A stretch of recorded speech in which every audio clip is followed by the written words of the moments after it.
Hey, ladies and gentlemen, this is Carmine Sabia for Explain America, and a Biden judge just did the unthinkable, and now people are calling for her to be removed from the bench.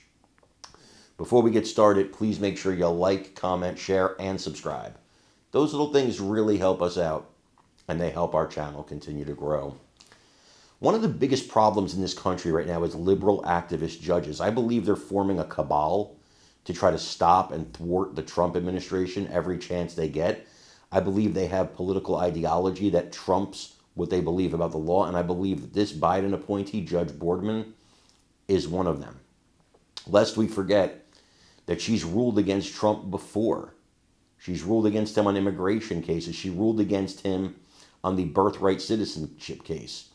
So these judges, some of them absolutely horrible, but in this particular case, she gave a light sentence to a perpetrator who wanted to assassinate Justice Brett Kavanaugh. Now, this wannabe assassin did turn themselves in before doing anything. And they said, look, they called 911. They said, this is what I'm here to do. I want to turn myself in.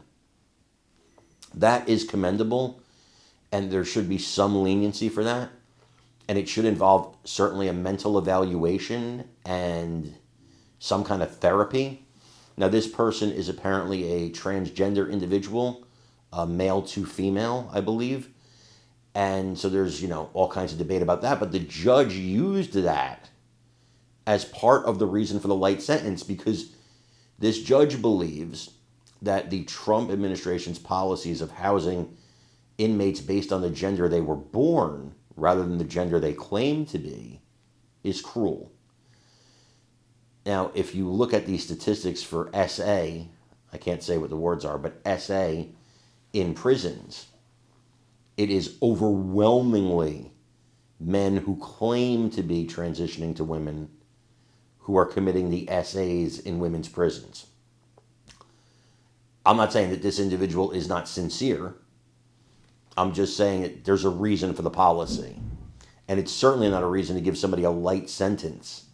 There could have been other mitigating factors, but that alone, that's not a reason.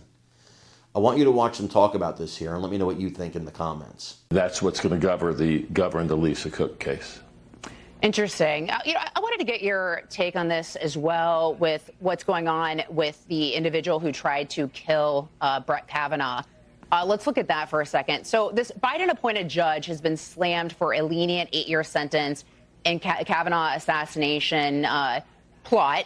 So this is what was noted. So Judge Deborah Boardman, a Biden appointee, said she factored into the sentence her concern about Trump's executive order requiring transgender inmates to be detained in prisons that correspond to their sex at birth. So this individual, Nicholas, who wants to go by Sophie, showed up at Brett Kavanaugh's place, tried to assassinate him with a pistol, a knife, a crowbar, tactical gear. But because Nicholas, I guess, wants to go by Sophie, he gets 8 years instead of the recommended 30. Why? And what does this mean?